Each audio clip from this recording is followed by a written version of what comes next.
بسم اللہ الرحمن الرحیم. السلام علیکم. بیٹھک کی یہ دوسری نشست ہے اور ہم نے جب پہلی ختم ہوئی تھی تو بات کی تھی کہ جو ڈسکس کریں گے وہ یہ صوبوں والا معاملہ کہ کیا یہ اس سے جڑا ہوا ہے یا نہیں جڑا ہوا. عمران خان صاحب کی جو اچانک عنایات والا معاملہ شروع ہوا تھا وہ والا, اور پھر اس کے علاوہ یہ کہ جی سی ڈی ایف کے اختیارات. تو سی ڈی ایف کے اختیارات اور وہ بھی ظاہر ہے کہ قانون کے ذریعے ہی یہ ممکن ہو سکا ہے. قانون جس طریقے سے آیا بڑی خاموشی کے ساتھ پہلے اور پھر یہ کہ بڑی رات کو وہ میسج آنے شروع ہو گئے تھے کہ اراکین اسمبلی جو ہیں وہ اپنی حاضری کو یقینی بنائیں, تو بڑا اہتمام کیا گیا تھا. میں ویسے ایک جو ہے وہ میں نے کہا میرے پاس انفارمیشن ہے پچھلی نشست میں, تو وہ میں شیئر کر دوں کہ جب یہ اچانک سے سپریم کورٹ کا آرڈر آیا تو اس دن بہت سے لوگ جو تھے وہ کم از کم ایکٹ اس طرح سے کر رہے تھے کہ یہ ان کے لیے سرپرائز ہے. ایکٹ کر رہے تھے اور کہہ رہے تھے کہ نہیں عمران خان صاحب کو کوئی رعایت نہیں ملنی, یہ آپ لکھ لیں, یہ آپ دیکھ لیجئے گا. اور یہ سپریم کورٹ نے تھوڑا سا اپنی حدود سے تجاوز کیا ہے. تو یہ جو ریاستی کچھ ذمہ دار, کیونکہ ہر جو عہدیدار ہے مطلب پالیسی میکر تو اوپر بیٹھے ہیں, جو فیصلہ جنہوں نے پالیسی بنا دی سو بن گئی.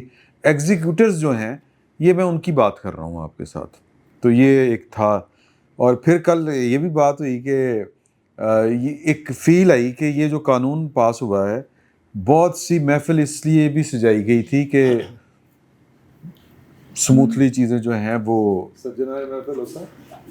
تیرے لیے سجائی ہے. یہ آپ کے اپنے انالیسس ہوتے ہیں مطلب چوہدری صاحب بات یہ ہے کہ ہاں ظاہر میرے انالیسس ہے نا یہ تو شاید ایک تو آپ نے انٹرو میں ایک لائن سیٹ کرنے کی کوشش کرتے ہیں. نہیں سر میں نہیں کھلا سانو بچایا کرو تو سیدھی سی گل کریا کرو. تسی تبصرہ کیوں تسی تے واقعہ بیان کرو, تبصرہ تسی سارا تسی ایک لائن سیٹ کر دیندے ہو تو پھر ساڈے دماغ کے اندر شاہ صاحب نے لائن سیٹ کر دی. شاہ صاحب ٹھیک نہیں تسی آزاد اور خود مختار ہو. آپ مجھے یہ بتائیں کہ یہ جو سی ڈی ایف والا جو قانون ہے وہ جو منظور ہوا ہے اس میں کوئی بڑی بات ہے کہ کوئی نہیں ہے؟ یار دیکھیں نا اس کے اوپر یہ جو آپ کہہ رہے ہیں نا کہ شاید محفل سجنا تیرے لیے سجائیے, یہ والی بات ہوتی ہے جب جنرل باجوہ کا یاد کریں ایکسٹینشن والا سپریم کورٹ نے آرڈر کیا تھا. اچھا وہ بھی بڑی مزے کی بات ہے. وہ اس کو بھی ہیڈ کر رہے تھے آصف سید کھوسہ صاحب جی. اس بینچ کے ایک رکن ہیں, وہ اب ریٹائرمنٹ لے کے ہو گئے ہیں. انہوں نے بتایا کہ جناب وہ کھوسہ نے یہ کہا تھا کہ جناب یہ نا ہم نے باجوہ کو گھر بھیجنا ہے. اچھا کہ جناب کوئی قانون ہی نہیں ہے ایکسٹینشن والا, تو کس قانون کے تحت کر رہے ہیں. تو بعد میں جناب پتہ نہیں کیا ہوا, انہوں نے کھوسہ صاحب نے کہا کہ نہیں یار وہ نا پارلیمنٹ کو بھیج دیتے ہیں اور ججمنٹ بھی تو ہی لکھنی ہے. سر یہاں یہ ایسا ہوتا ہے جدہ بیچارے سے ججمنٹ تھا اس کے ججمنٹ بھی تو اچھا دوسری بات یہ ہے کہ اس وقت دیکھیں یہ کیسے خواجہ فور جناب لندن سے آ گیا پیغام جناب یس سر اسی جو ہیں چھٹ دیو تسی ٹینشن نہیں لینی. اس میں بلکہ عمران خان تھوڑے سے لگ رہے تھے ہچکچاہٹ کا شکار. وہ تو کچھ اور چاہ رہے سن. یہ تو سارے بھاگ کے جا رہے تھے ووٹ دیتے. ایکسیپٹ وہ 77 پیپل جنہوں نے ایبسینٹیز دی تھی. ہاں دوسری بات یہ ہے کہ یہ اس میں کیا ایسا تھا کہ جناب وہ اصل معاملہ تو ویسے آپ کی بات ٹھیک ہے, جب 27ویں ترمیم منظور ہوئی تھی تو اصل تو ایشو وہ تھا. دوسری بات یہ ہے کہ 27ویں ترمیم میں نا کافی اس میں بنیادی چیزیں, ایک تو ویسے یہ بھی دے دیا کہتے کہ صدر کی طرح تاحیات استثناء بھی ہے, گرفتاری اور یہ وہ صدر کو تاحیات نہیں ہو گیا سر. اس میں ہو گیا, اس میں صدر والے میں بھی وہ جو 48 ہے اس میں آرٹیکل میں ترمیم کر دی گئی ہے کہ صدر جو ہوگا وہ گرفتاری سے اور سزا سے تاحیات استثناء ہوگا, اس کو یہ لکھ دیا گیا. اور اسی طرح یہ جو 243 ہے اس میں لکھ دیا فیلڈ مارشل کے لیے, صرف باقیوں کے لیے فیلڈ مارشل کو وہی استثناء ہوگا جو صدر کو ہے, یعنی یہ بھی تاحیات ہو گئے. ایک تو یہ ہو گیا تھا نا اس میں. باقی جو اس میں بنیادی چیزیں جو وہ تھے joint chairman joint chief of staff committee, وہ عہدہ ختم کیا گیا تھا نا. اور پھر ان کو یہ لکھا تھا کہ جو بھی آرمی چیف جو ہوگا نا, چیف آف آرمی اسٹاف, وہ چیف آف ڈیفینس فورسز بھی ہوگا. یہ صرف عاصم منیر کے لیے نہیں ہے, جو بھی ہوگا ٹھیک ہے نا. اب ڈیفینس فورسز کا جو ظاہر چیف یعنی تینوں افواج کا مسلح افواج کا وہ سربراہ ہے, چیف ہے. اور اس میں ایک اور چیز شامل کی گئی تھی کہ کمانڈر نیشنل اسٹریٹجک کمانڈ ایک نیا عہدہ تخلیق کیا گیا 243 کے تحت. اب جو اس میں دلچسپ بات یہ ہے کہ باقی 3 جو تقرریاں ہیں وہ آن دی ایڈوائس آف پرائم منسٹر صدر کرتا ہے, بحریہ, فضائیہ اور بری افواج کے جو سربراہان ہیں ان کا. اور بری کا تو ظاہر پھر ساتھ چیف آف ڈیفینس فورسز بھی ہوگا نا. وہ جو کمانڈر نیشنل اسٹریٹجک کمانڈ ہے اس کا recommendation on the recommendation of army chief CDF جو کہ چیف آف ڈیفینس فورسز بھی ہے, ان کے کہنے میں وزیر اعظم کرے گا. ٹھیک ہے, لیکن ہے وہ 243 ہی میں. اچھا ہاں, وہ اس کو الگ نہیں کیا جاتا. 243 والوں کو استثناء ہے نا. اب ظاہر ہے پھر جب وہ ترمیم آ گئی, پھر جناب وہ ان کو وہ عہدہ بھی مل گیا, سارا کچھ ہو گیا, اور پھر اس کے بعد قانون تو چاہیے تھا نا کہ آپریٹ کس طرح سے ہوگا, آپریٹ کس طریقے سے کرنا ہے. وہ سارا ہو گیا ہے اس کا. اور میرا خیال ہے اطلاق بھی 13 نومبر 2025 سے کیا ہے انہوں نے کہ ماضی میں جو بطور چیف آف ڈیفینس فورسز انہوں نے احکامات جاری کرتی ہوئے ہیں. ویسے اس میں ایک اور بات بھی ہے شاہ جی, یہ اس میں لکھا ہوا کہ جو بطور چیف آف ڈیفینس فورسز, اس کا نام ہی ڈیفینس فورسز ایکٹ ہے نا, 2026 نیا قانون لے کے آئے. جی دیگر فوجداری قوانین, army act, air force ordinance اور نیوی نیول ایکٹ, یہ اس کے اوپر فوقیت ہے. اس کو اگر دونوں میں کوئی تضاد آ جائے تو جو یہ کہتا ہے اس کے اوپر عمل ہونا ہے. ٹھیک. اور اگر کوئی مشکل پیش آ جائے, ہرڈل پیش آ جائے, تو جو صدر کو اختیار دیا گیا ہے کہ وہ اس کو سیٹل کر سکتے ہیں. یعنی ہر دفعہ پارلیمنٹ میں جانے کی ضرورت نہیں ہے. اوکے. اور دوسری بات جو آپ کہہ سکتے ہیں غیر معمولی چیز ایک آرمی چیف کے لیے, وہ یہ ہے کہ وہ جو 243 والے آرٹیکل کے جو جن کا تقرر ہوتا ہے, یہ بھی ایک طرف خود ہی ہو گئے نا, اپنے آپ کو ویسے فارغ کر سکتے ہیں استعفیٰ دے کے, باقی نہیں کر سکتے. ان کو نہیں کر سکتے. ٹھیک ہے. یعنی کہ وہ جن کا میں نے نیول چیف اور ایئر چیف فورس اور وہ اسٹریٹجک کمانڈ والے, یعنی 4 اسٹار جنرل جو بھی ہوں گے یا 4 اسٹار جنرل کے مساوی, ان کو فارغ نہیں, ان کے نیچے جو بھی ہوں گے ان کو کر سکتے ہیں. ان کو یہ فارغ کر سکتے ہیں, قبل از وقت ریٹائر کر سکتے ہیں, ریٹین بھی کر سکتے ہیں ان کو. اگر متعلقہ فورس کا چیف جو ہے وہ کسی بندے کو نہ کرنا چاہے, اب اس کے اندر قواعد و ضوابط ہے. قواعد و ضوابط آگے جا کے قواعد و ضوابط بنائے گی سرکار. ٹھیک. اور یا وہ ادارہ نہیں, اس میں لکھا قواعد و ضوابط حکومت بنائے گی. قواعد و ضوابط جو بنے گی اس میں یہ چیزیں آئیں گی کہ وہ ریکمینڈ کرے گا متعلقہ ہیڈ جو ہے, پھر یہ اس کی منظوری دے گے. ٹھیک. تو سکی دستخط یہ اس طرح ہو سکتا.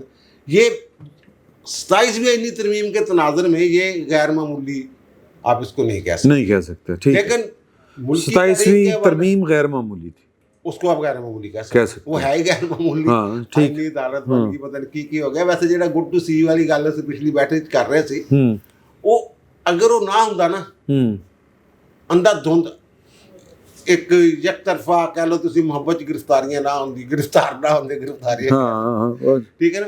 تے منصور علی شاہ چیف جسٹس بھی ہونا سی, تے عدالت بھی وہی چل رہی ہونی سی, آئینی بینچ دے نال کام چلائی جا رہے ہونے سی. ہاں یس, ٹھیک ہے نا. ہاں ظاہر کیتیاں پڑے ہیں. تو یہ سارے چلے ٹھیک ہو گیا. سر یہ جو ہے نئی قانون سازی پاکستان کی سیاست میں, تو سادہ آرمی چیف جو ہے وہی بہت بھاری پڑ جاتے ہوتے تھے, وہی نہیں ماندا. ہاں جی. تو آپ کے خیال میں فیوچر پاکستان کی پالیٹکس کا, پاکستان کی جمہوریت کا, پاکستان کی سیاست کا, سیاسی جماعتوں کا, پرائم منسٹر آفس کا کیا ہے؟ آپ کی بہت نوازش, آپ نے موقع دیا, اور سوال بھی بہت آپ کا پرٹیننٹ ہے. میرے خیال میں یہ جو قانون سازی ہے, اگرچہ بھائی سعید کا جی کہنا ہے کہ یہ 27ویں آئینی ترمیم اور 28ویں کے تسلسل میں اس کا ہونا ناگزیر تھا, یہ منطقی طور پہ میرا خیال ہے کہ ہمیں تھوڑی سی نظر جو ہے وہ پاکستان کی تاریخ میں اس خاص